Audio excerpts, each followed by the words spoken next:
This is the young man that inspired John Carpenter to do the Halloween movies. Way before John Carpenter was a famous filmmaker, he was just a young boy growing up.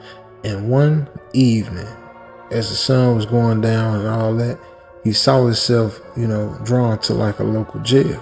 Now he looked through the bars of the jail and he saw a young black teenager inside. Now the teenager clothes was, raggedy, and his eyes was like anything John said he ever seen. And there was like no emotion in his eyes. It was just like an empty hole. It was like living in the boy's head. So young John, he couldn't tell away from his look. And he just couldn't move, he just couldn't get it out of his head. Now he said it was like his eyes held a secret or like something more sinister, down below, beneath the surface or whatever. And he felt like a chill crawled up down his spine.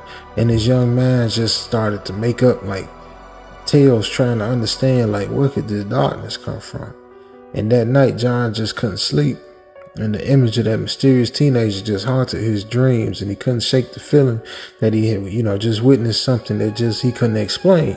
It was something he felt he could share and put it in a film or whatever. So years later, once his filmmaking career got popping, that memory resurfaced, and it became the whole like a seed of inspiration for his whole Halloween franchise. And the teenager with the empty evil eyes became the basis for the whole, character of Michael Myers. And, Michael just like this relentless evil force. That's the same thing he felt about the boy. So the legend goes that it was on that encounter, looking through that jail, that he seen that guy that just, jacked him up for life, really, man. And it lead him to create one of the most iconic, villains up in the movies.